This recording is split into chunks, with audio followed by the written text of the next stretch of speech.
That's right.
Welcome, gamers from around the globe. You've dropped into the best place for Game Pass news. That's right, it's the Game Pass Tracker Show. This is episode 131, recorded live Thursday, December 14th. I'm Nick Metzger, here with the best dang co-host a guy could ever have. That's right, I'm talking about Mr. Sean Abbott. This week, we're going to fill your brains with all those bits and bobs of Xbox, like we're going to chat about the Game Awards, our year in review, and what does being exclusive on Xbox even mean anymore? You better sit down, buckle up, because Game Pass news is one crazy ride.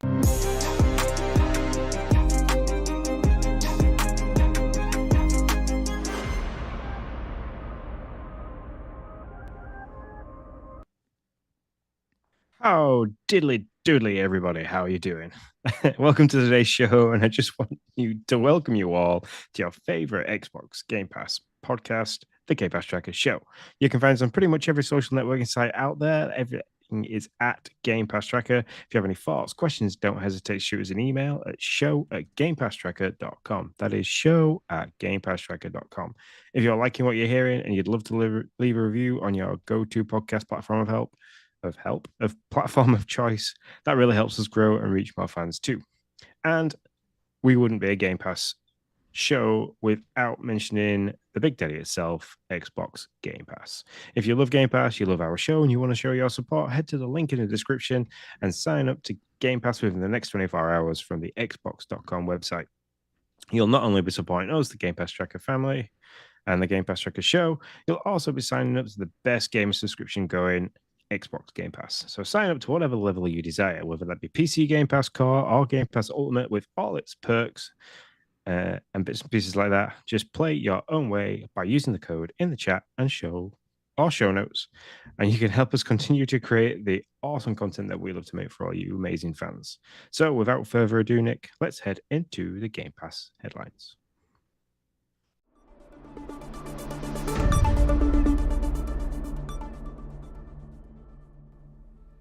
Welcome to another Game Pass headlines, all the things we've been playing. We're going to get you up to date if you're not, and we're going to chat a little bit about what we got here, starting with the last week. I'm going to tell you, I played a little bit of this game.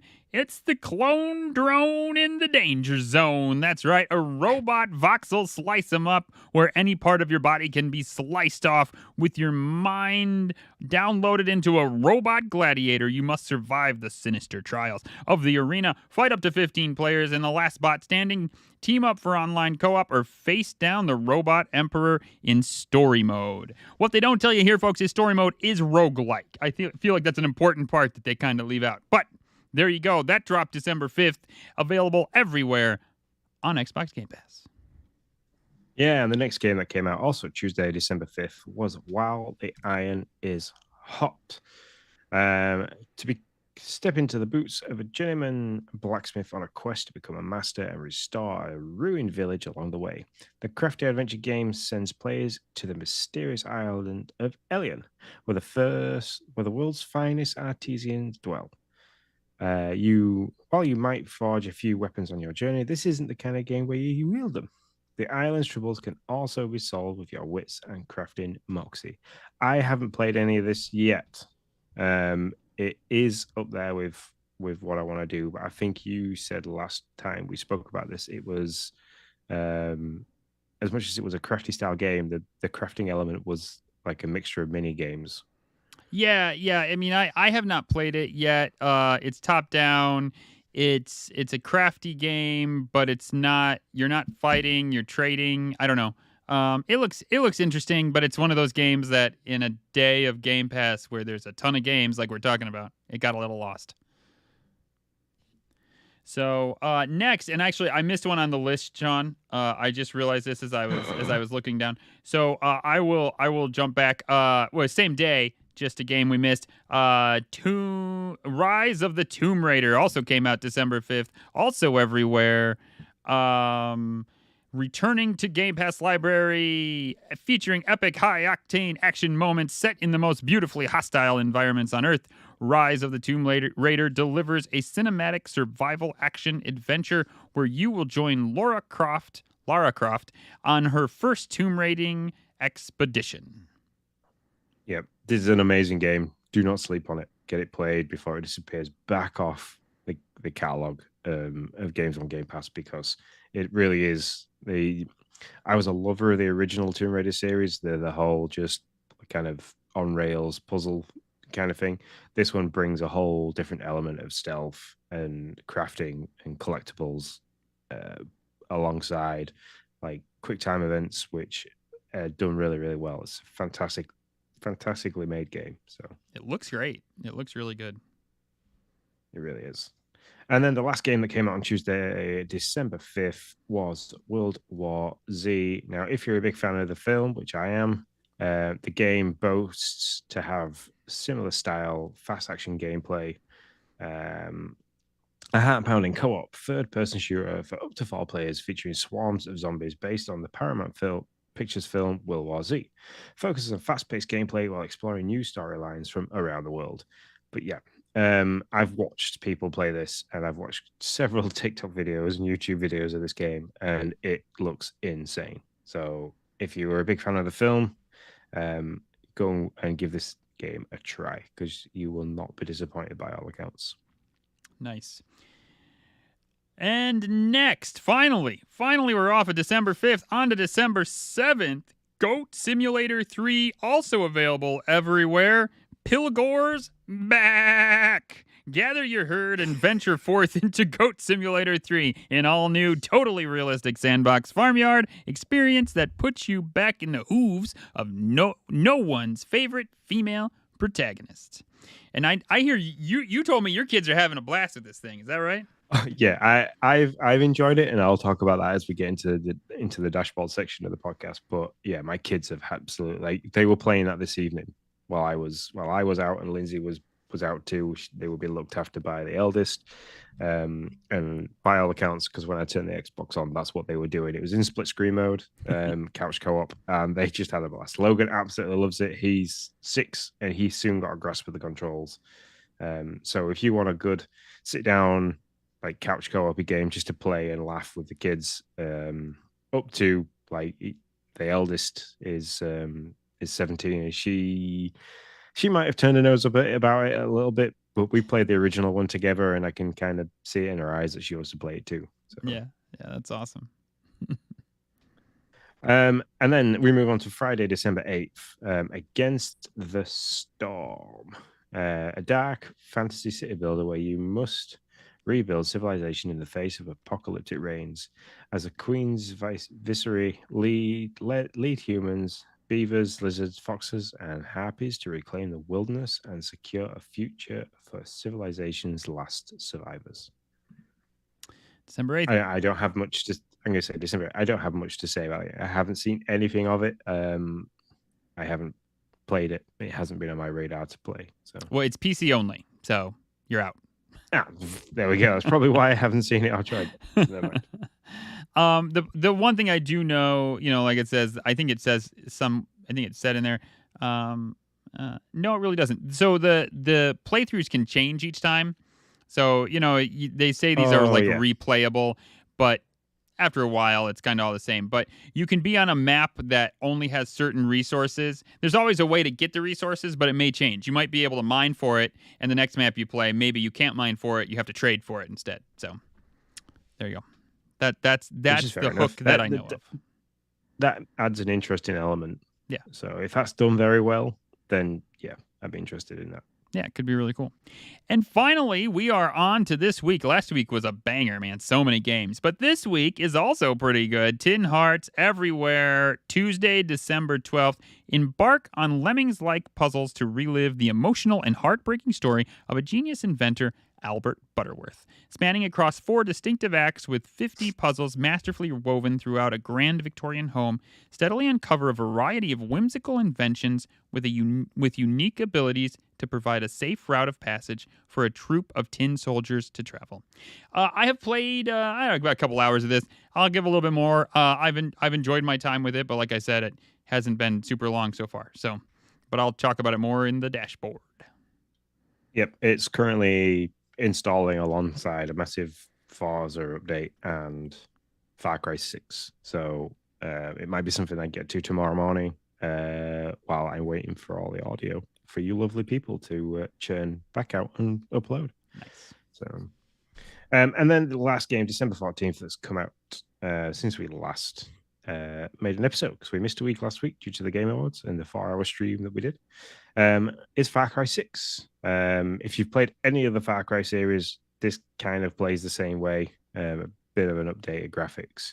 And the story is apparently quite in depth. Lots of interesting DLC. If you're a fan of Stranger Things, they have a Stranger Things DLC, which is very good.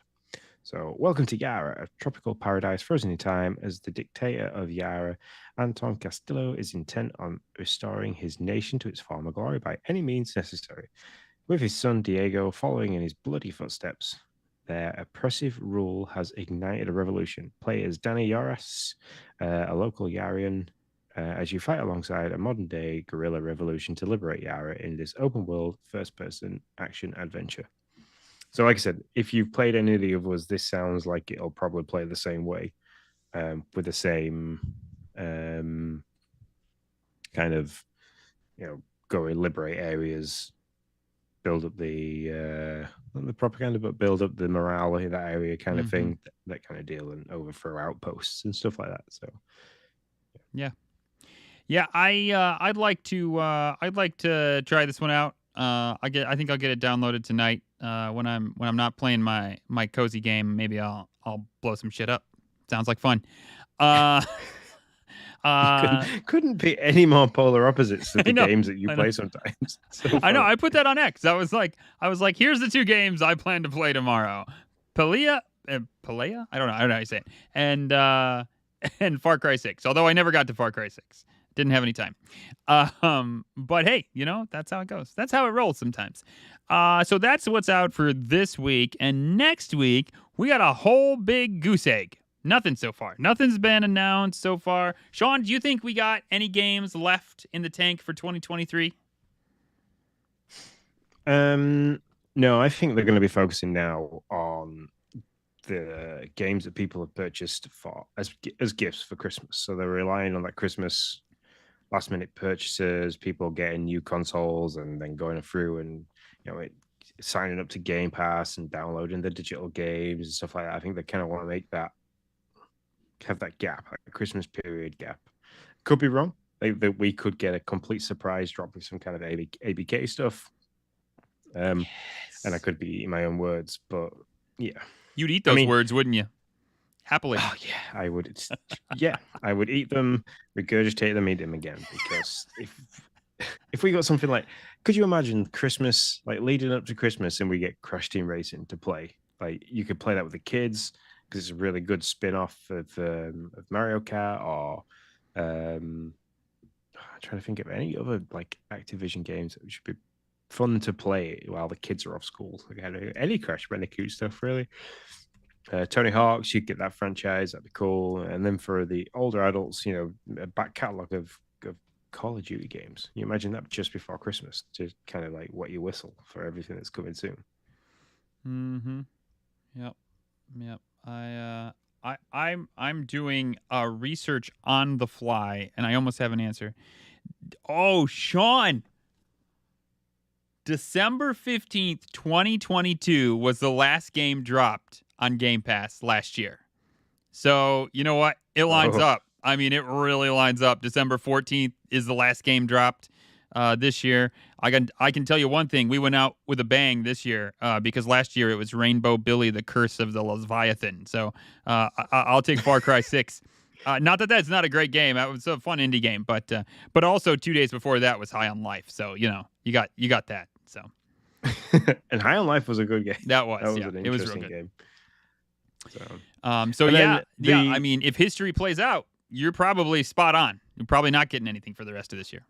Yeah, I mean, the other thing that might not bring a game to Game Pass is they just got Baldur's Gate 3. Yep.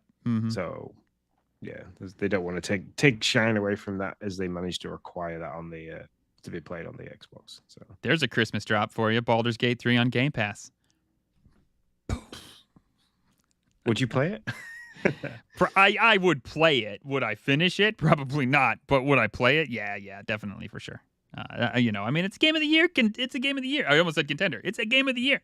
So I'm gonna say it actually got game of the year. So yeah, I mean, I'd feel like I'd have to give it a go.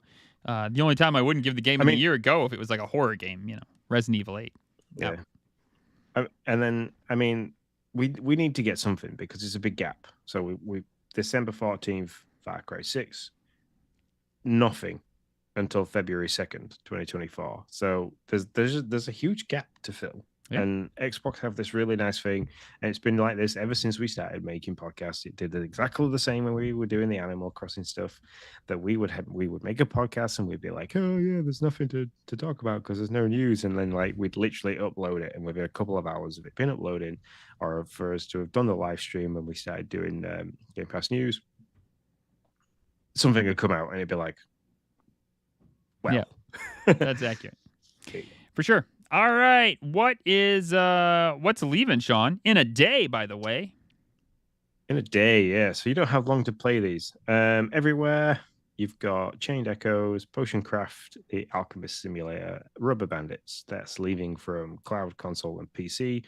And then from PC alone, you've got Opus Magnum. All right, goodbye. Have fun. No tears shed here for those. But as I always say, if you're interested in any of these, you have till October 31st to beat them or buy them with a 20% discount with your Game Pass sub. Yep, and that's a really good discount. My eldest has just bought the first Hellblade game for £3 something because she's worried that it'll disappear before she gets to finish it, and they used it in a really interesting way. She's doing psychology at college, and they didn't play any of the video footage, but they made all the kids wear headphones and then played the section of the game where Sense is having all the different voices talking to kind of simulate what it might feel like to have paranoid schizophrenia and stuff like that. That professor's awesome. That's all I have to say. It was really good. Like Jay was telling me, I was like, I wonder what game that was, and then like I got the email to say that she'd purchased Hellblade, and I was like, why have you bought that game? It's on Game Pass. And she's like, oh no, this is the game that they used in my lecture at college, and like I wanted to make sure I still had it when it comes off Game Pass because she's aware that the second one's coming out. So I was like, oh, interesting. So yeah, the 20% off works really well. So she got Hellblade for £3.46. Nice. So. Very cool. Also, remember, if you are looking for an up-to-date, clear-cut information on what's out there, what's coming, what's leaving, the best place to go is GamePassNews.com, or check out the Game Pass Tracker X page, because our social media team is pretty dope at getting all the information out there as it comes. So if there is a surprise drop, and we miss telling you about it, they'll definitely back us up and tell you. Amen. All right. So on to the X feed.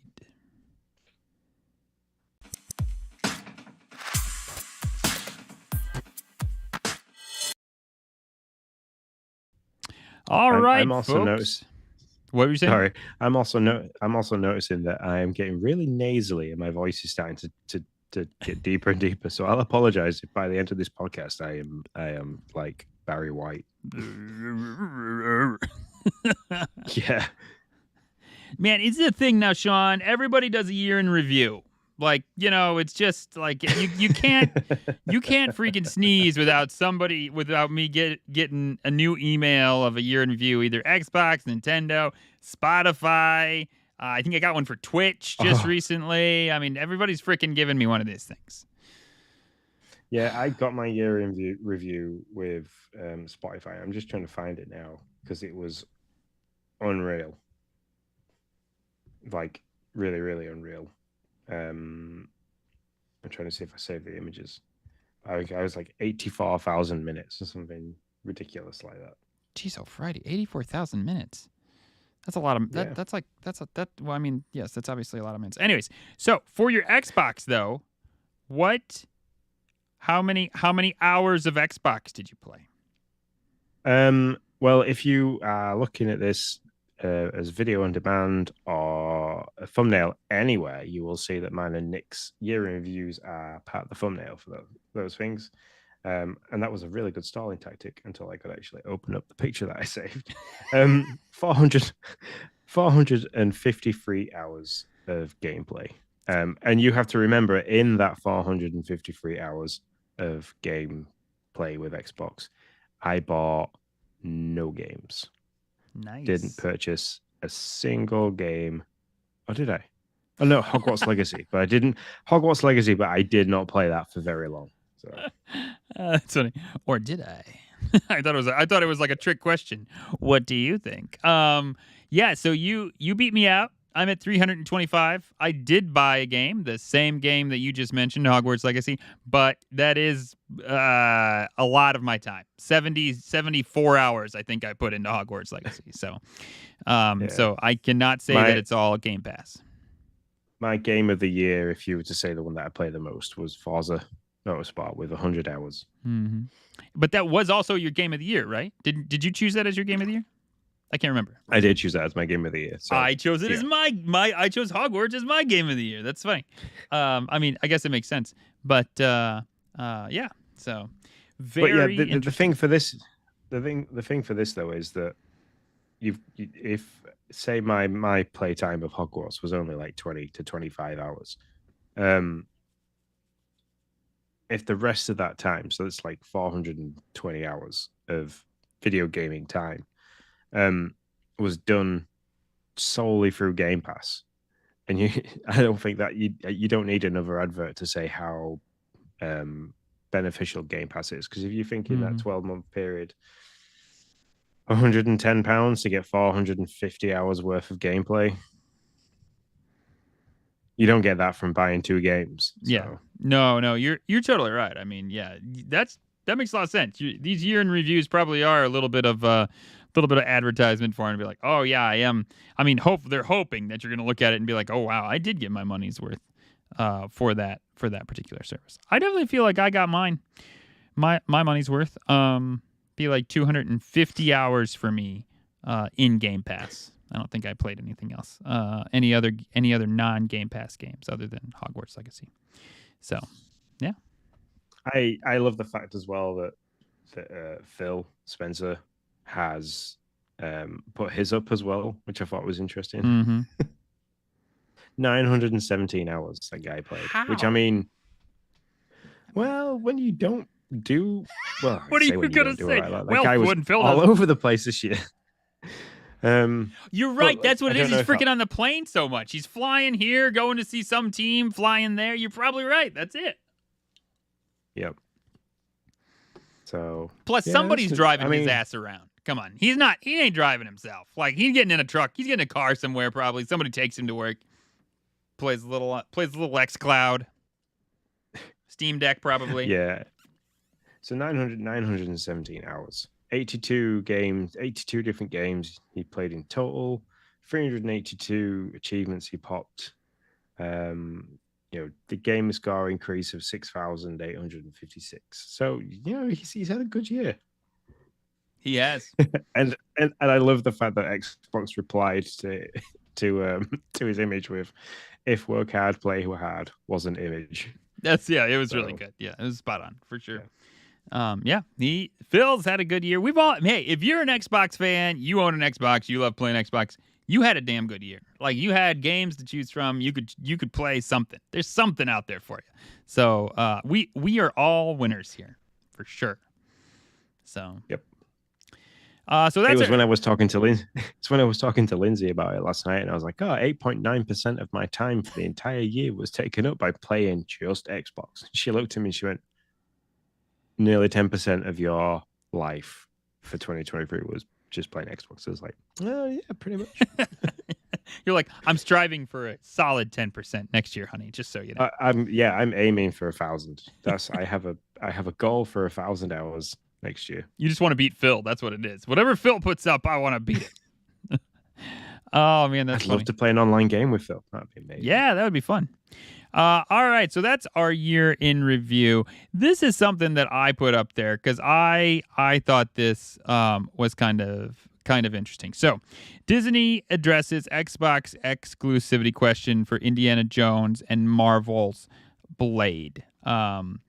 So, speaking to Axios this week, Disney's head of gaming, Sean Shoptaw, sorry if I slaughtered that, Sean, says, with Xbox still being one of the bigger marketplaces for games, we didn't even really feel like we were going to be overly exclusionary.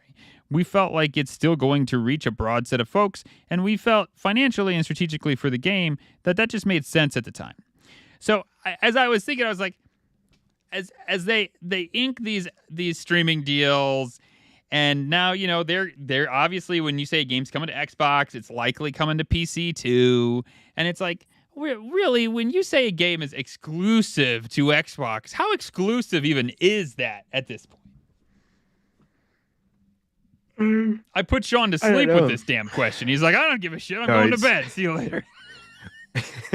we had a bad night with Logan the other night. Well, last night, and then it's been a very long evening. I'll talk about why it's been a long evening when we get to party chat. So it's just things are catching up ever so slightly. I get it. I don't fully understand how they're getting away with this. Everything that happened with the FTC and the CMA during ABK kind of screams to me that this kind of thing can't happen. Even if it's going to PC, it's only going to PC Game Pass. It and Xbox players with access to PC games. I can't see how they're getting away with this, if I'm completely honest. I love that you're completely honest. See, I feel just the opposite. I'm like, great. I think it's awesome. Like, you want to play on PC? You just get PC Game Pass. That's fine. It's all works out for you. Congratulations. I mean, yeah, but the CMA and the FTC were really worried about them, like, basically owning the greatest share of a gaming subscription service. Like, they were a huge conglomerate for it. That's true. Just having these games exclusively available to Xbox owners and free with Game Pass, doesn't that just scream exclusivity to that system? Yeah, but it's not Activision Blizzard, so it's okay. It's just I don't know that it's okay. So is that the loot? Is that then the loophole? Oh yeah, totally. Like, well, this isn't ABK.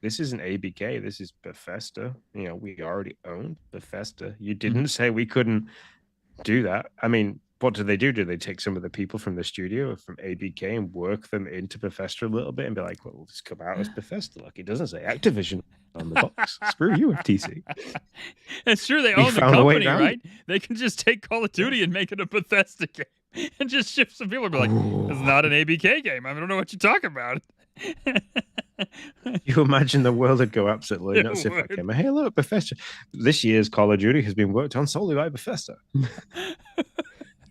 That would be so it's coming to Xbox only. That would be the best worst thing ever. Oh my gosh. That would be a great day. That would be a great podcasting day. There's no doubt about that. I mean, I get it. Like, it's not going to be on Nintendo. Probably wouldn't have been anyways. But specifically, it's not going to be on PlayStation. Let's be honest. When you're talking about these games, unless they were going to be streaming versions on Nintendo, they weren't going to be there.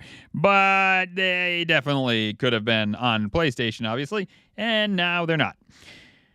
I'm super excited, by the way, for the fact that Marvel's Blade with Arcane Studios and Bethesda is going to come to Game Pass day one. It was one of the games I was. Do we know that for a fact? It's rumored. Okay. I mean, Bethesda owns it, and Arcane Studios. Yeah. Anything they've done so far, have always been day one to Game Pass. Looking at Redfall. Yeah. So yeah, I'm like, that's gonna be awesome. Yeah. I was so excited during the Game Awards for it, especially like you were. It didn't look like Blade, and then like you kind of like you saw all the vampires, and then he stood up and he took the sword from it. I was like, yep, 100%. So no, I find it kind of fun that you're shocked by it, and I'm kind of like, hey, it's barely an exclusive at this point. I mean, one system. If they break out the TV box or whatever, if they can get that sucker rolling, at that point it's like just get yourself a TV box, you can play it. You're good. Have a nice day.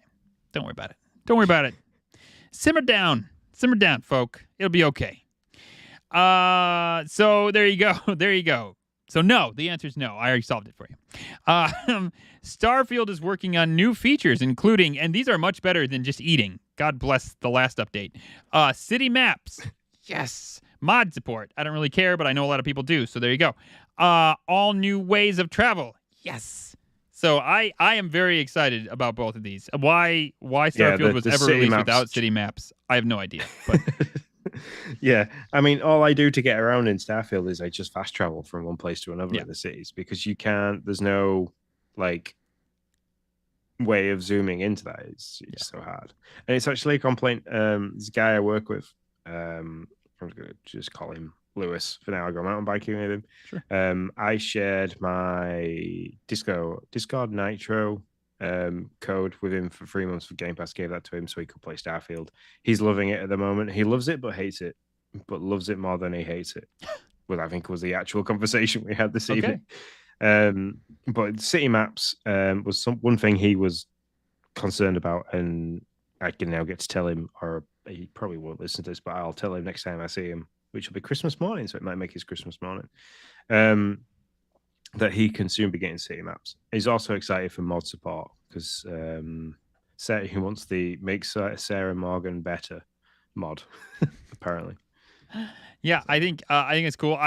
So if you were to guess all new ways of travel, what does that mean? Some kind of like Mars rover style buggy. That's what I see too. That's exactly what I see. Yep. I have like this ATV type thing in my head. No. I have no idea. I don't think they've said. If they have, I missed the article. All I know is they've said all new ways to travel. The all new ways to travel, is that or some kind of hovering device, but that you can empty your inventory into?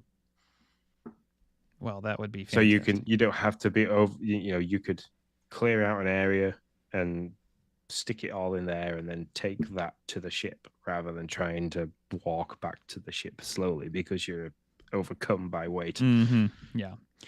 No, I really think so. The big complaint has been like, well, I had to walk for 13 minutes to find the next thing. This is stupid. Why'd you gotta be like that? So I think they really did hear that. Todd Howard said, we didn't think there was a need for any other type of travel.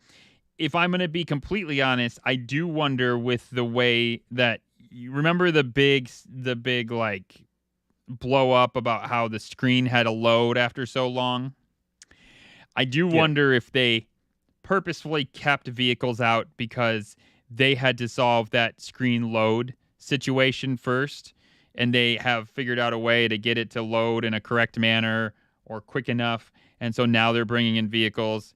But I am personally down for vehicles because I escorted some guy to a ship, and I just felt like I do feel like I walked too long. Like, give me a freaking vehicle so I can get there a bit faster. Like, and it wasn't even like an interesting escort, right? Like where I was like shooting a bunch of stuff, and no, I was just like, come on, buddy. I see the pit. Just keep going. Just keep coming with me. Yeah, we're almost there. So yeah, just walk with me. Yeah, a little bit further. Yeah, that's pretty much all we did. So I'm down for vehicles. I think a dune buggy type thing, ATV type rovery thing would be fantastic. Well, we shall see what they have in store for us when that drops. Or once we get closer to the time and they give some details, because patch notes always come out. So. That's true. Next, E3's dead. Do we care? Yes and no.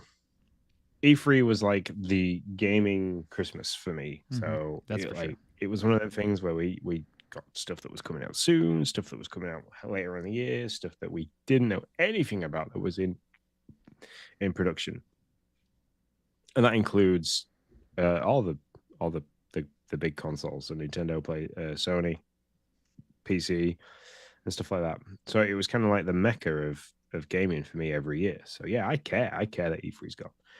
It's been replaced by like the showcases from the different consoles, all doing it at different days and different times. It's just a shame that it's not all in the same place at the same time. Yeah, I agree. Like, I mean, I have good memories of watching it and being like, "Oh, that's coming! Yes!" Like that's the part I love.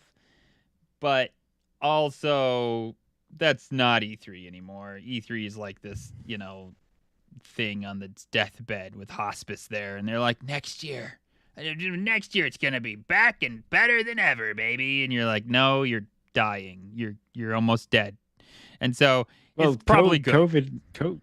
COVID finished it off, didn't it? So the Yeah, inability for kind of. people to gather in one massive place kind of killed it off, and that then spun the console creators and the devs and stuff like that to do, your idea Xbox. You had the Summer Showcase, you had the Bethesda Xbox showcase and stuff like that. Sony did their own thing. Nintendo was kind of like really quick to do their own thing, and the digital, like the live treehouse from satellite spots and stuff like that. Mm-hmm. So it kind of took away from the fact that we don't need E3. We don't need a mass gathering of people playing these games. We can send these games out digitally to people to test and play live and just show that. And Mm-hmm. they don't need to hire a building. They don't need to pay for a booth at this place. So it's kind of like, yeah, Yeah. COVID kicked most companies into the modern world of making digital calls and stuff like that. So hey, that was great. But at the same time, you've taken away one of the biggest gaming conventions going. So Yeah, I mean, it's true. It didn't really, it couldn't find a way to evolve with the times. You're 100% right. I mean, it started way back when as a way to sell games to box stores. Like, that you'd invite Kmart or Walmart or I don't know, Sam's Club, but they weren't around at the time. Whatever. Those JC Penney's, probably Sears. You'd invite them over to this thing and be like, "Hey, look at my game. How many units you want to buy? That'd be great." And then it became something a bit different. It evolved, as it should, into this other thing that was more of like a presentation, and then gamers for journalists to show stuff, and also for indies to be able to cut deals with bigger publishers, and that was great. And then it kind of evolved into like this gamer, I don't know if centric's the right thing, but this being inclusive of gamers and showing them what the thing was, and that was cool. And then it didn't evolve. And I don't know if they knew, I don't know if there was a way for it to evolve. Like, all good things come to an end. And maybe it was just time for that good thing to come to an end. Like, I don't actually know which way it evolves that makes sense for them and the developers and publishers. Like, Xbox is sitting there saying, yeah, I can send out a tweet and spend probably not that much money on a 1 hour like presentation that I'm going to upload to YouTube and set as a live, and I'm going to get a bazillion people to watch it. Why do I need to go and spend, who knows, probably thousands, tens of thousands, if not hundreds of thousands of dollars on your booth? That doesn't make sense. yep. So, I mean, and the other side of things for me as well is the people, like the signs, all the lighting, like the big. It's just, yeah, it's a sad thing to lose, but at the same time, we've gone in a direction now, especially for content creators like me and you who can't always make it to things like E3. Sure. We can now be there digitally live and cover it and react to it, which you'll be seeing a lot of from the Game Pass Tracker show in coming times. So for sure, we'll be covering most big events we'll be trying to cover as well. So not like the Game Awards was the start. Really? Yep. We're only getting better, baby. That's what we're doing. All right. Well, E3's out to pasture. Summer Game Awards has kind of slid in there and become that thing. Not near as what E3 used to be, but it's there for you. What we need is somebody to make a calendar. Maybe we should try to do this. I don't know if we could do it, but like we need a calendar of, because that's the shitty thing, right? Like legit, there are times I will research stuff for the show like a couple of days before, and I'll be like, I didn't even know that thing had a like a presentation this week. Like I just didn't know that was a thing. Like, and so I think some stuff gets missed. I think I know a guy that works quite well to do that, and he works within our little family of Game Pass and Game Pass Tracker and other bits and pieces like that. And that's Mr. Idle Sloth. Yeah, I reckon. I reckon he's got a good ear to the ground to be kind of coming up with those kind of things. So I was on Twitter, or X, sorry, keep calling it Twitter. He's on X, so that might be a question that I might post to him and be like, "Hey, look, is this coming forward? Would you ever, feel like making a content calendar to cover everything that's going on to make things like that a little bit easier to find?" Sure. Would you be okay with ads for free Game Pass? Would you do free Game Pass? Would you do ads if you didn't have to pay for Game Pass? No. Yeah, me neither. I struggled with ads during Spotify. I could, like it kind of ruined it after like 3 or 4 songs. I like had this advert. It's like, why don't we listen to the radio anymore? I would like. So if I drive Lindsay's car, because like I have the new iPhone, so I've got USB-C. She's still on Lightning, so the cable that connects to her car for Apple Play, Apple CarPlay, and things like that, I don't have that. So like if I drive her car, I have to listen to the radio, and I'm like, I cannot deal with this. I can't deal with the kind of music that is currently on commercial radio, and B, I really can't stand listening to Big John from Corellia Cars trying to sell me cars all the time. So, I mean, I sat through the Thanksgiving game for you between the Green Bay Packers and Sorry about the Detroit Lions, and the amount of adverts that were in that live broadcast, I was like, wow. Yeah. So yeah. Well, hey, you got to make your money. I agree. I at this point wouldn't see a need to spend money on that stuff. So I probably wouldn't. Or I mean, the money. That's not. I'm sorry. I lost my train of thought. I think the money I'm paying is worth it to not have ads at this point. But if you could not afford that, 10, 15, is it $10 or $16 a month, and ads saved you from having to do that, then I'm guessing Ultimate would not be in the ad free or like in the ad. Get it if you want more ads. You probably only get core, and you'd have to. How do you think the ads would be like placed? Like, this is what I was just about to say. Is would it be that as your game is loading, you had to maybe watch a 30-second ad for something? Probably. Every time you loaded up a Game Pass game, would it stop your game? Because they could do that, right? Like you could be playing, and they could any game that has, as long as it's not an online game, they could do a quick resume, right, and stop your game, make you watch a 30-second ad in the middle, and then quick resume you back into it. Ooh, that sounds awful. Yeah, that sounds definitely. awful. Ugh. I'm dirty just thinking about it. Yuck. You need to wash your mouth out. I know. That's exactly how I feel. No joke, man. But they could do that. No, right. Okay, so not calling game quick resume, which, you could still do it in quick resume, but if you load a game up, you get like it goes from your dashboard to like the game artwork with Game Pass in the corner. Put a 30-second ad in there. Are people going to moan too much? No. People don't pay for YouTube Premium because they don't mind watching a 15 to 30-second ad before they watch whatever they're watching. The ads that really narc me with YouTube are the ones where you'll be getting like, you'll be watching the video and then all of a sudden it stops for an advert, and it's like, don't do that. Why do that? I don't mind the ones at the beginning, but the ones throughout, not a big fan of. So you'd have to place it really well. You couldn't get somebody really immersed in a game and then break it off and giving them an advert for My Little Pony or something silly like that. Yeah. No, I agree. Yeah. Like Bruce says, ads before streaming would be sad. I think it would be sad, but I agree with you, Sean, that having ads during would be the worst. Like if you stop my game to play like what, every hour or something like that. If I play for an hour, you stop my play and you make me watch an ad. Ugh, awful. But again, I say that, but if that is the only way that you can afford Game Pass, is it better than not having Game Pass? Probably, I would say. So, and then the other side of it is how Xbox needs to look at how they monetize that. So how often do people need to see the ads? For how long do they need to see the ads? For them to make it worth actually, giving people Game Pass for nothing. Yeah. That's a big giveaway for sure. It's an interesting concept. I bet.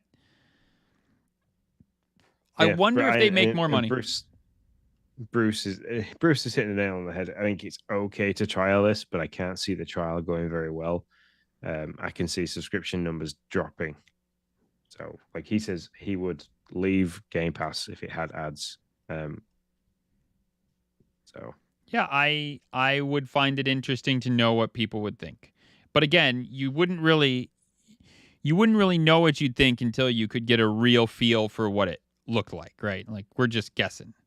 yeah, So but I agree with you. If you said I could have core, I mean I have ultimate, so I really want to keep ultimate. If you said I could have ultimate free if I watched a minute ad before I started my game, but I would not have ads during my game, I don't know, man. I might take that on. That's not the worst thing in the world. What you could be doing for that 1 minute is pouring tea. Yeah. You could be gathering biscuits. No, Yes. or cookies. Speaking your language. So you could be gathering those kind of things in that minute. You go, I want to play this. I'll go down. I'll set this game like loading, like you would do in previous if you had to put a CD into an right. old, or load it up off the 3.5-inch floppy. You'd have to load that game up. So you go down, you set it going, you walk back off, and you come back to it when it's done. It's like old dial-up. Yeah, just with games. Yeah, I don't know. It'll be interesting to see how this trial goes. Be interesting to see what Xbox actually ends up doing. Next story: Free Radical Studio closes just 2 years after Embracer brought them back. That Embracer deal isn't looking so hot anymore for all these different studios, and I feel bad for him. Like I don't want to be a jerk about it and be like, "Ha, look what happened." But man, Embracer was like all the stuff not but a year ago, and now we keep getting word of like Embracer shutting down stuff. So it's a bummer to see him go. And it is a bummer to see go, and I can't see why Free Radical wouldn't be picked up by anybody. Time Splitters was a fantastic game. And they had quite a good run with that, especially. So, yeah, I can't see why somebody wouldn't pick that up. Which somebody might. It might sleep for a while, or we might not hear news. They might not be able to say news if they're signing non-disclaimers for somebody that's buying out the company to help them carry on. But yeah, it's a sad day. Yep. And if you're wondering what I'm talking about, it wasn't but September 30th that Embracer shut down Volition. So the Dead Island 2 Saints Row peeps. So yeah, and they're big games to have got rid of as well. Dead Island and Saints Row. Yep, for sure. So, yeah, there's a lot there. We do not have any news bulletins for this week, but we do got a feature story, folks. That's right. It's the Game Awards. We're going to be chatting about the Game Awards. Tell me, Sean, what was your top 3 games, or what do you want to say? I just threw this out here. I just made this question just to confuse you.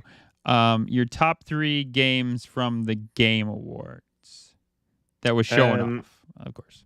Okay, so I'm going to categorize this. These aren't just single games. So the whole entire Sega announcement. Yes. Okay, I am so all over that.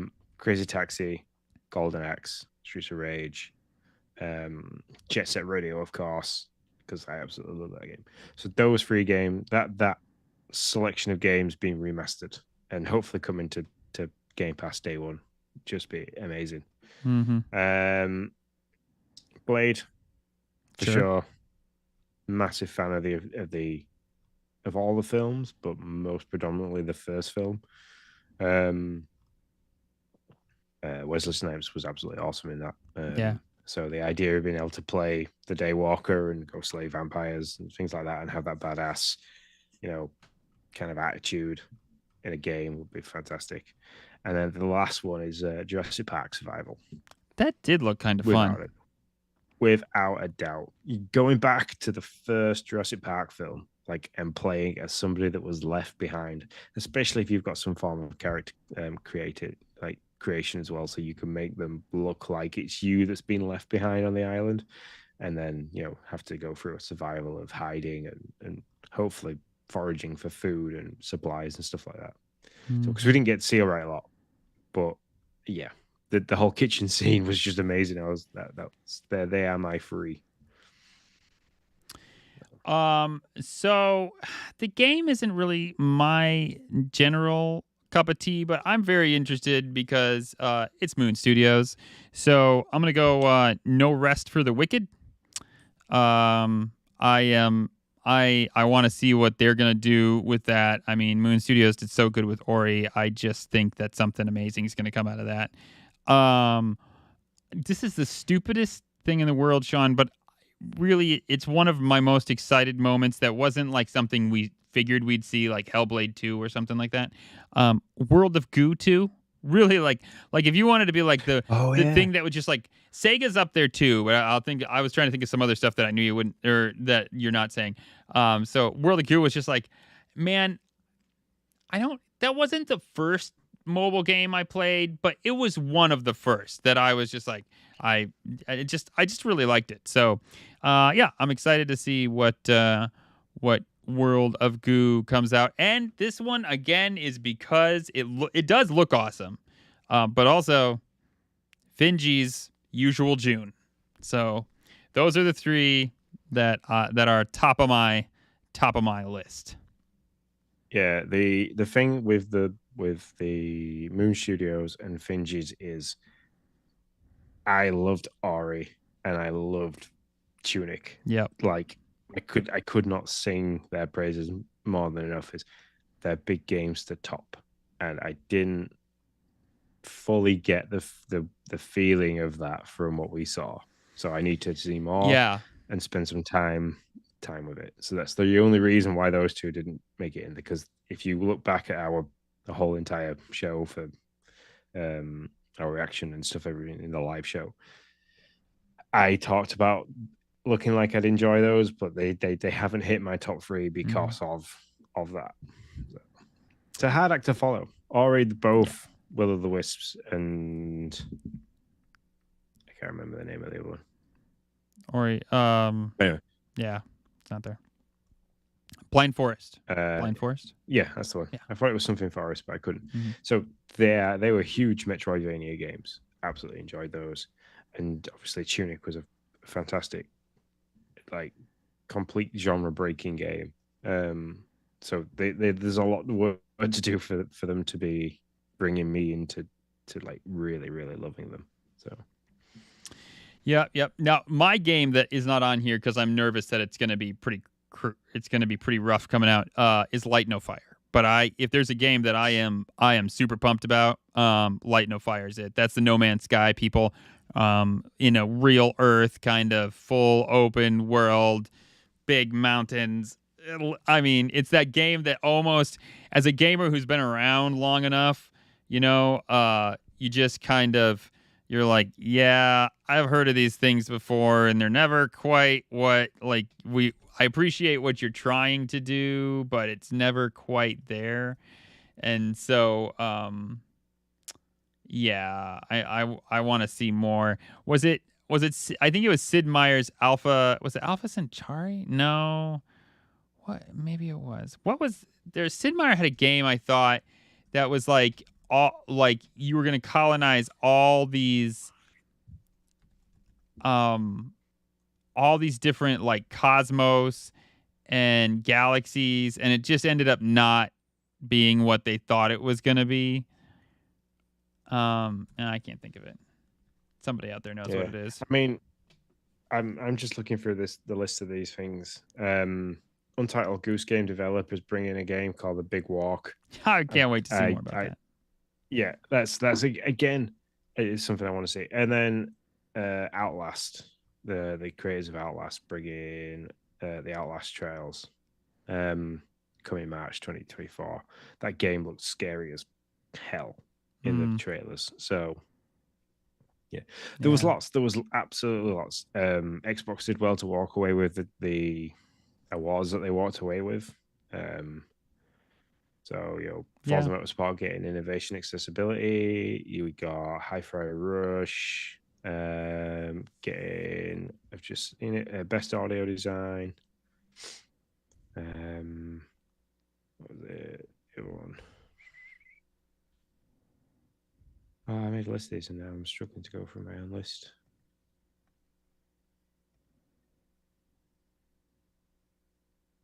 Nope. Anyway, can't find. Yeah, it was it was a good showing for trailers. A mediocre to meh showing for awards for Xbox. I don't think they really yeah, I think they had expected to do a whole heck of a lot better with Redfall and Starfield. Um and that is a pretty big miss that Starfield walked away with nothing, I believe, right? They didn't get. Yeah. Yeah. For the size of the game and the amount of hype that's behind it. But then also they missed the bus with the date and they damaged themselves with not releasing when they said they would release. I don't know. I think Xbox have walked away from things like Redfall and Starfield with a pretty good lesson learned in terms of let's not make that kind of mistake again. Mm-hmm. So, Yeah, I would agree. I would agree with that. I think there's an expectation issue really with Starfield more than anything, and part of it would be hard for Bethesda to even control. I mean, there's this expectation of Bethesda to give you this massive open world game that lets you roam around, and it's a massive game like that. I can't argue that, but it's in bite-sized chunks that don't feel massive. And I think yeah. that it's not anything they even did. It's just more of who they were. I don't know if they are, but who they're known to be and what that game was. And it's not what gamers expected. And maybe even reviewers, like I don't mean to be harsh here, but even maybe reviewers were a little boxed in by what they had in their minds and what they played. So, Yeah. I'm surprised that you didn't say anything about Skull and Bones as well. Finally getting a February 2024. woo! I'll say something about Skull and Bones, Sean. I will be Skull and Bones before Skull and Bones actually comes out. I bet it doesn't even hit its February 24th date. I've given up on it. Yeah. This is so bad. But hats off to Baldur's Gate 3, by the way. Yeah. We haven't played it yet. Nick is on the fence. He's been watching. Unfortunately, his X feed was just filled with. I'll just say it. Stop showing me Baldur's Gate boobs, okay? I don't care. I don't need to see them. I don't know who you people are that think they need to see these things. I don't need to see them, okay? We just dropped 4 viewers because of this conversation. I'm pretty sure. Boober's Gate 3. Yeah. So no, but I mean, it looks like it's a game of the year. Like you always want to play the game of the year just cause, right? Like it's I don't know. At least I do. And so I might jump on this fence. Jump on this fence. Bandwagon. Jump over the fence. Jump on this bandwagon by hopping over the fence. How many different metaphors can we get in there? I'm going to burn this bridge when I cross it. That's what I'm going to do. You're going to hop the fence to see if the grass is greener and then jump on the bandwagon and burn the bridge as you go across it. Wow. Amen. I love it. Let's do it. Welcome to Game Pass Tracker Show, peeps. What did you think? So there's been a big hoopla about the amount of awards to the amount of trailers. What'd you think? I think it shied away from being about awards. I think it was more about they gave too much time to things to me that weren't necessarily needed to have that too much time. I mean, the fact that you had, I can't remember the guy's name, but he came up and he was like, I can't make a long speech. I wanted to do a speech that was longer than 7 minutes 59, but I've been told I can't. It's like, why is the crew around the Game Awards silencing people? I mean, there was a guy up there that was trying to advocate for men's mental health about people not talking, and they were playing the music over the top of the guy like advocating for it, and it was just like, this is disgusting. We live in a current time where the break for men's mental health is coming through in a really strong way, but it's still not being listened to properly. And then you've got somebody literally on stage in front of a huge audience of millions of people watching it live, and a huge Mm-hmm. live audience of people out there with some big names, and you're playing the music really loud over the top of him trying to advocate for that. There was a lot of things that didn't see right. The whole Gonzo skit with the Muppets being in there, I didn't fully understand. I get that there's a history with Jeff Keighley and Gonzo and the Muppets and stuff like that, but I didn't fully understand why that then had to be there. And then the whole Baldur's Gate 3 thing, we came away from that at the 8 Game Awards like, Yeah. there was absolutely no mention of Baldur's Gate 3 because they ended the whole shebang of the Game Awards going on about somebody, obviously, unfortunately, somebody passing away, and they couldn't be there because of it. But because they ran out of time, because they were talking about all that, they Xbox missed the timing to tell everybody that Baldur's Gate 3 was now available. Yeah, that one, there's a story, obviously, to that. I mean, that doesn't make any sense at all. Like, I mean, why would Xbox not be like, hey, Jeff, we're here. Why don't you just announce this? Or I don't know. Something doesn't make sense here.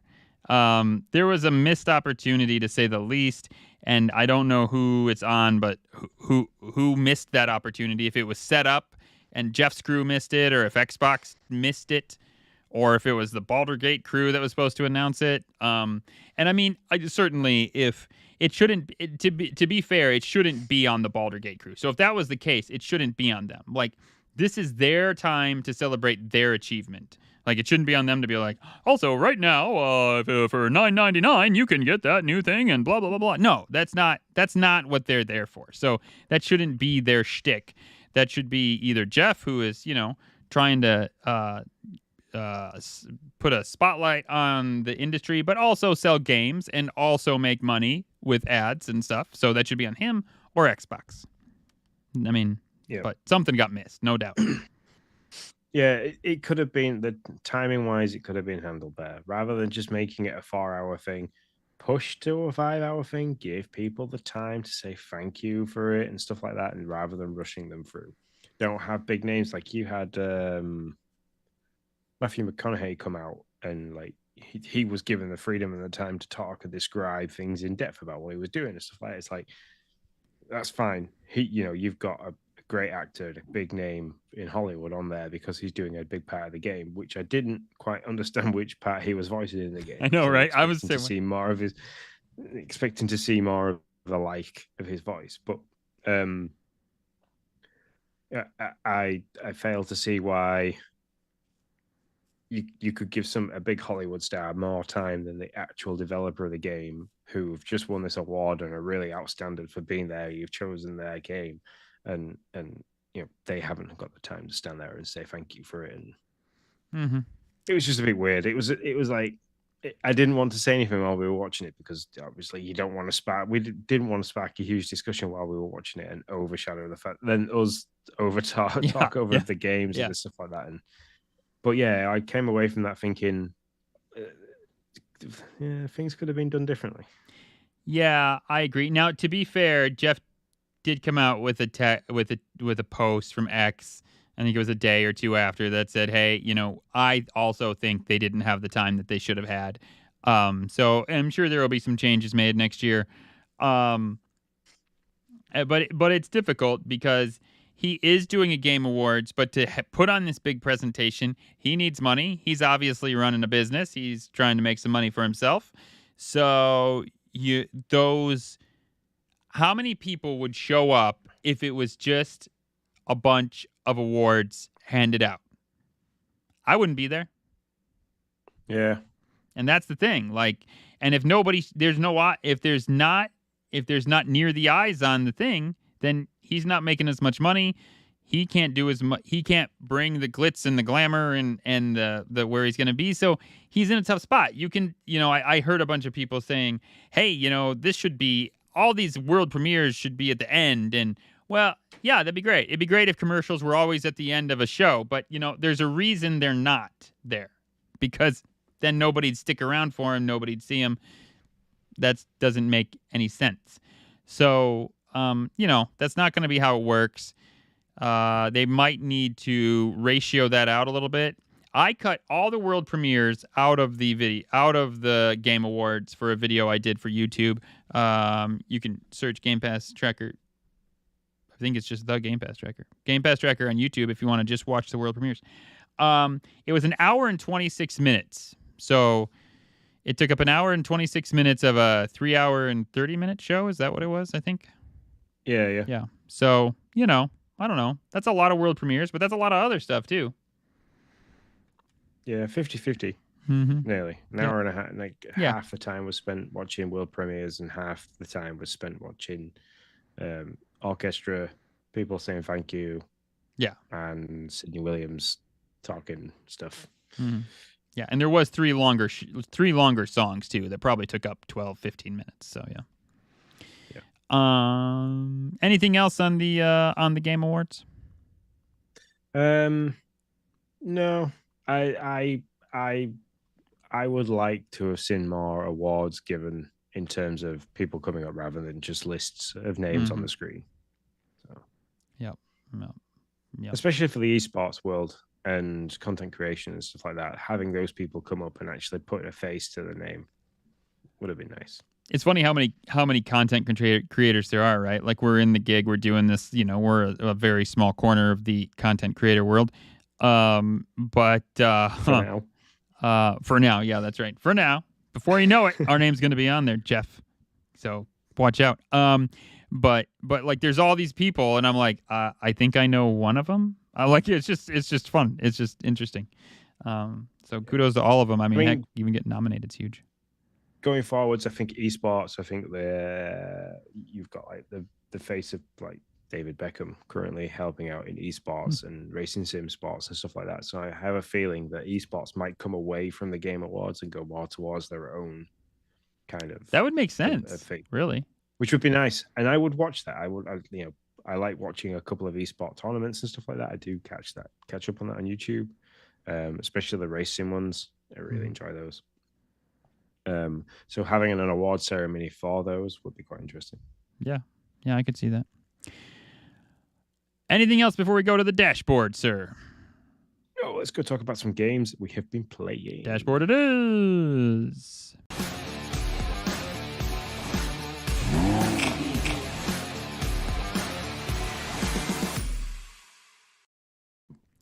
And it's the dashboard. Games we've been playing, games we're going to play, and, well, that's it. That's really what it is. So what have you been playing, Sean? I was trying to get a third thing in there, but it wasn't there. So, yeah, I didn't want to mention this when we were talking about the Game Awards, but I was really excited that they announced that Finals was there and available to play. It was debuting in the Game Awards. I am absolutely loving that game. It's awesome. I like the character customization. I like the character selection. I like the weapons selection. I like the music. I like the loading sequence. I like the gameplay. I like the narrative voiceover that's in there, like a game show host style narrative voiceover. I like everything about it. The only thing I don't like about it is I'm not good at it yet. So no, it's good. The character selection stuff, there is no bald for it. That's fair enough. I get that a lot in games. But I've made my character how I like them. I've picked the weapon class that I like. I use the medium class out of, you get a choice between heavyweight, lightweight, and medium weight. Lightweight, obviously, a lot quicker on the feet, can traverse the level a lot better. The heavyweight hits harder, takes more damage, slower on foot, but they all have different abilities and stuff like that. But I decided to use the medium weight one. The fully destructive environment is hilarious. Makes for some fantastic gameplay strategies. Literally played a game before we started recording this evening, and I've learned through TikTok that fire in the finals always goes up. So if you start a fire at the bottom of a building and the vault is like 2 or 3 floors up, what it will eventually do is set fire to all the floors. So if you've got a team that's in a room on the top floor, and it's quite hard to get into them. If you set a fire below them, it will burn them and set fire to that room that they're in, which then eliminates the team.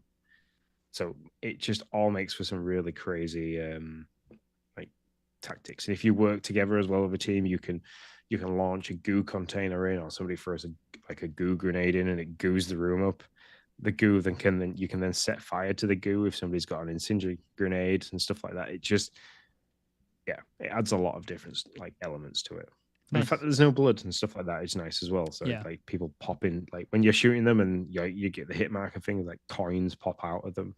So, but when I say the loading sequence, so you select your character, you customize them, you go into play, you pick your game mode, and then it kind of like does this little like countdown introduction thing, and then it goes through. So the jet setters, the underdogs, and this team, because it's 3 teams each time in one arena.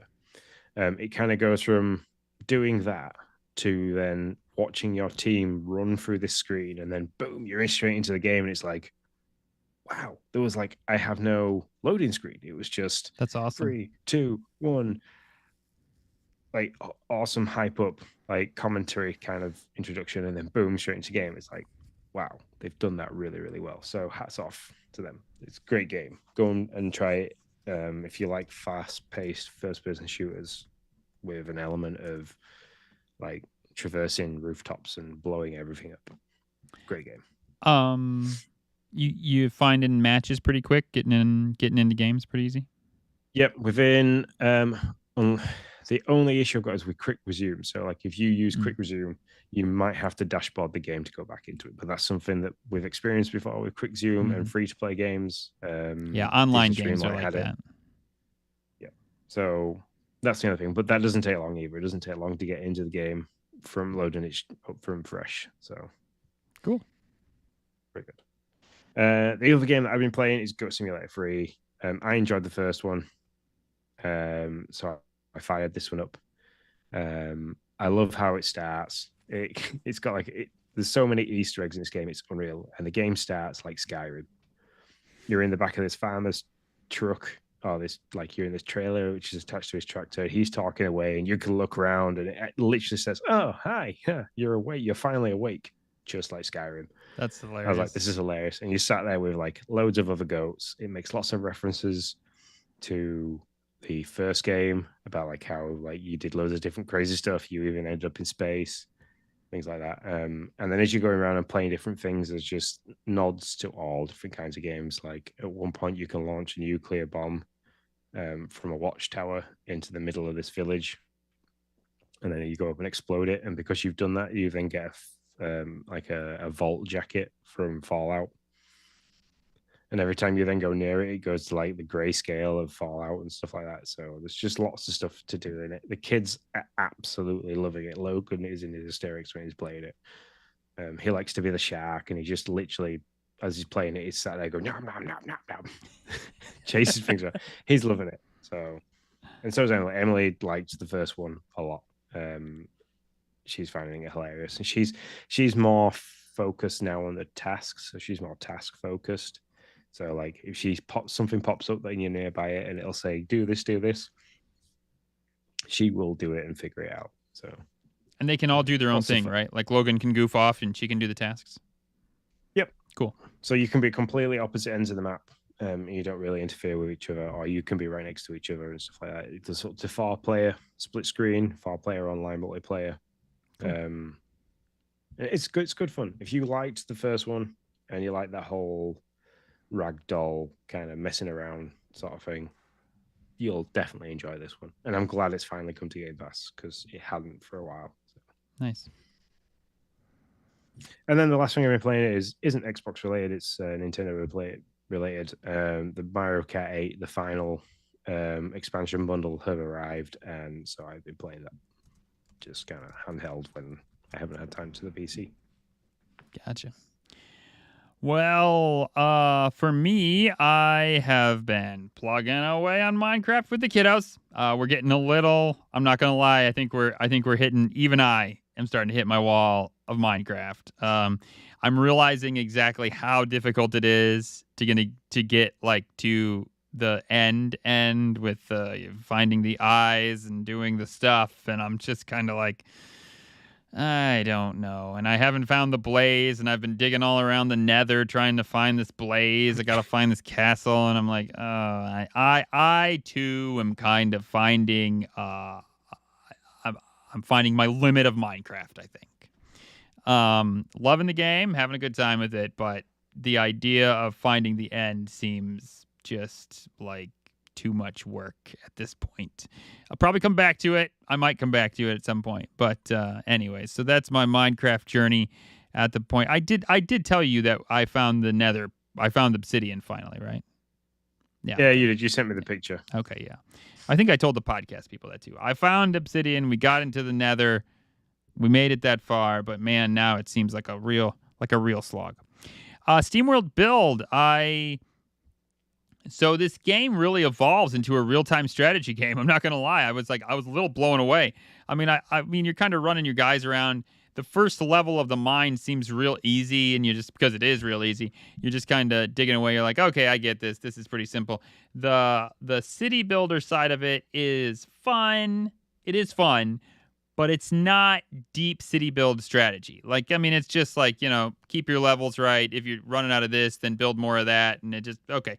If you know city build strategy at all, you're gonna find this pretty easy.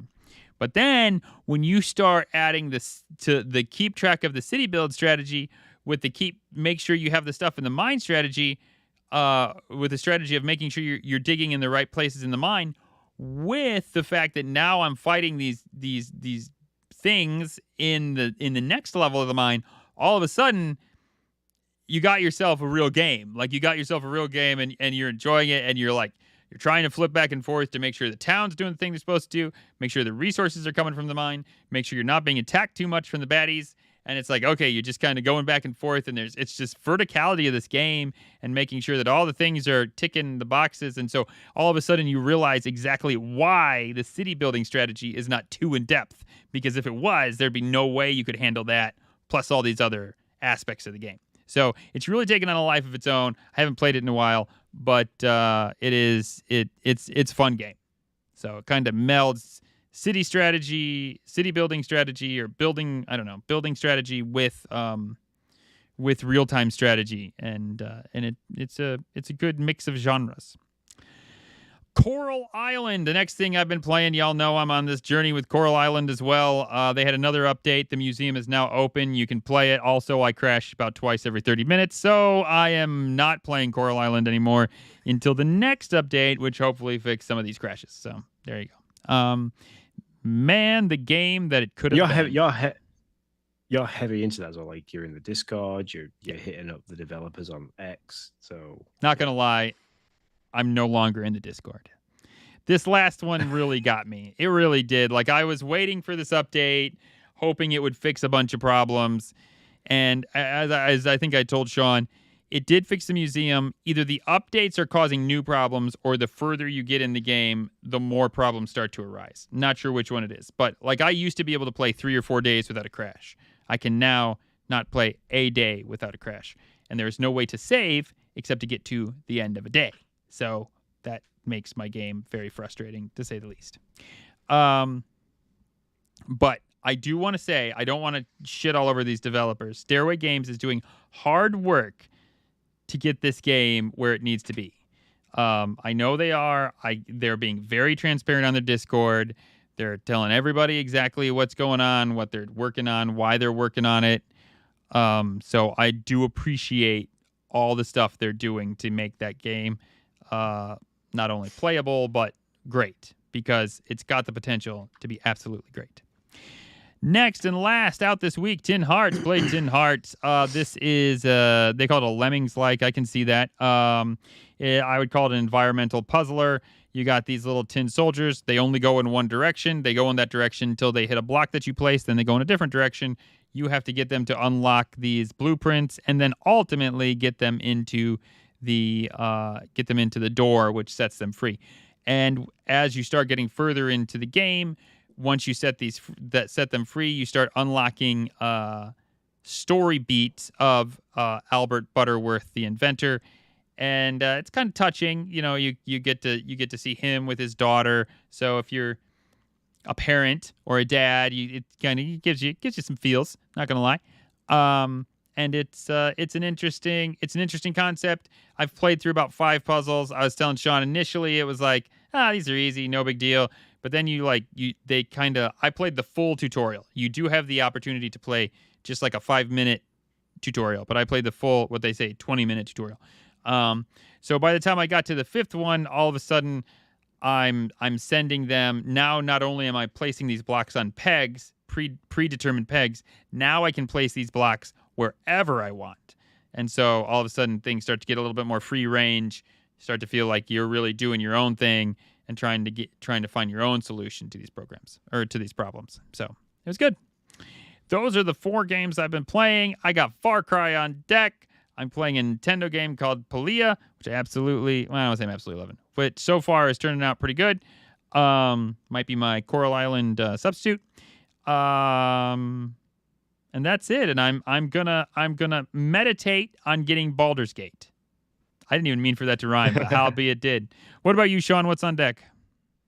Far Cry 6 and Tin Hats, and then continue with the finals and I've got two other games. I need to start Forza Motorsport, which I've got 2 weeks off now. Literally go back to work Christmas Day. And then there was another one. Tomb Raider. I want to go back for Tomb Raider. Cool. All right. Anything else before we go to the party chat? Nope. Let's go chat some parties. It's party time! Woohoo! Oh, yeah!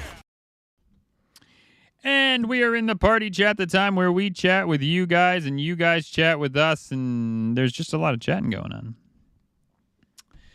There is. So, Sean, how you been, man? Yeah, I've been good. Busy. Busy. Work's they say I finished work. We've been Christmas shopping. Been keeping an eye on 2 tricksy little elves that keep moving around and destroying stuff in the house. And then this coming with tomorrow now with the UK. So Friday night, we've got a party going for Lindsay's mum. She's 60. Saturday, Lindsay's out all day. She's taking her mum to a spa, which is one of the presents. And then Sunday's my birthday. So yeah. Happy early birthday, Mr. Sean.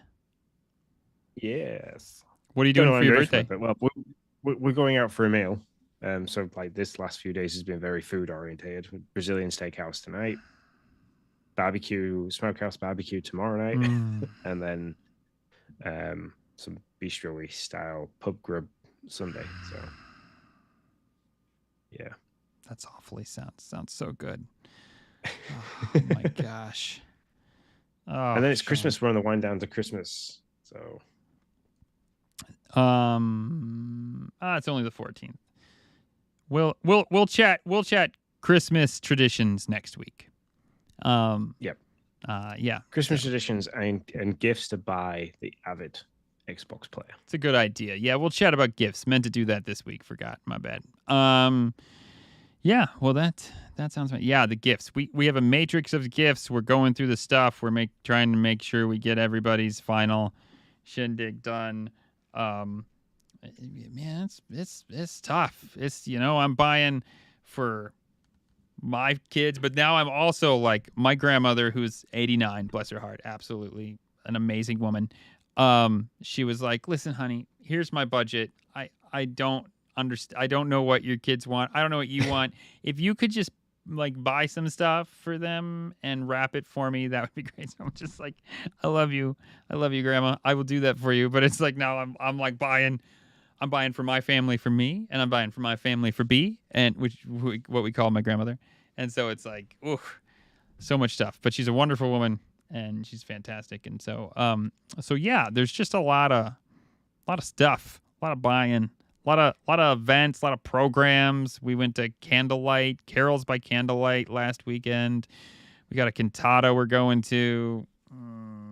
There's just always lights are going up. Sean, I bought lights. Here's after the rest of that. That doesn't matter. Here's the most important thing. I bought these permanent house lights. They go under the soffit. Okay, they go under the soffit, and they connect to your phone. I don't know how I got my wife to agree with this because they were not cheap. And you can make them. I told her, I was like, we keep them up year round. We can use them for Valentine's Day, for Easter, for 4th of July, for Mother's Day, Father's Day, whatever. We can put them on whenever we want. I am super excited. I'm putting them up tomorrow, and I will take a picture of my house with them. So you're telling me that you're going to have one of these houses that like can flash and change to music? Actually, I didn't even know it could, but it can. Yeah, I can literally. I don't know how it does it. I don't know how it knows, but yeah, you can put it, and I put it to the music, and I put my phone up, and it was like, it started. You could do it like extreme beat or just like a little bit, and it'll change. I can change each individual light on this thing. There's like 80 some lights. It's 100 feet. And I can go onto my phone and change the color of each individual light. And I can make them blink if I want to, not blink. It's crazy. But it's fun. And I'm like totally psyched to put this thing up. Oh, wow. Yeah. One of my favorite things at this time of year is to watch American Homes. It always seems to be American. Like them go into music. So like when it's been Rain of Blood by Slayer and stuff like that, or Master of Puppets from Metallica and things like that, and then just Christmas songs and stuff like that. I absolutely love watching those videos because you guys kill it. So definitely. Sorry, I not gonna lie, I got a little I'm talking to Tim over here, and yeah, Tim dropped in. Anybody that's Tim dropped in. Tim the Nintendo Dad to say hi. So I was waiting for Justin because type him something. Yeah. So they were he came in to watch and chat while he was waiting for Justin so they could start their show, which is the Nintendo Dads. So he says he wishes a happy holidays. So happy holidays, Tim. Happy holidays, everybody at the Nintendo Dads. Hope you have a good show. We love you. I'll listen to you tomorrow, more than likely, on my drive home. Yeah. So lights. That's my current, like, I am super pumped to get these things up. That's what I want. That's what I want to do. Sweet. I will take a picture and I will send it to you once they're up. So yay. I like this. It's like show and tell. This happens all the time between me and Nick. There's always a little bit of show and tell. For sure. Other than that, I have Christmas stuff I'd love to chat about, but I can't because it'd be my luck that the little ones above me would not be doing what they're supposed to be doing, which is snoozing away. And then I would give stuff away. I have the only thing I have an update on is, remember we spoke about the package that got put in our household waste. Yeah. So we got the money back. We were back and forth between the delivery company and the seller because the seller was only a small business. We were back and forth between those. We weren't getting anywhere. So like Lindsay got annoyed. She was like, I'm just going to start a claim with Amazon. I'm just going to go straight for Amazon. Within 48 hours of us going for Amazon, the money was back in our account. Nice. Feel great. We then purchased the same laptop again, but we got my dad to purchase it with his Amazon account. So, it didn't look like it was coming to the same address and stuff like that, because we didn't want to then have further problems with the company. So, sure. Sounds like a really crappy thing to do, but we were trying to cover our own backs. No. Off the back of that, we got a Ring doorbell, which is absolutely awesome. If you haven't got a Ring doorbell, they are brilliant for packages and basically keeping an eye on the front of your house. I'm probably a bit late to the game with this, but hey, Chewy. But how am I going with this? So yeah, we purchased the next laptop. We've got that laptop. Super happy about that. We got a letter the other day, so I'm assuming that the seller is still battling the delivery company. So we had a letter from, I think, their insurance broker to sign to say that we were happy for them to conduct the investigation on their behalf, and that we didn't receive the package. It wasn't in our possession. So, like, that argument between them is still ongoing, and we're kind of like, oh well, yeah, whatever. Yeah, that's not my problem now. That's right. Amen. Yeah, I don't blame you. I don't blame you there.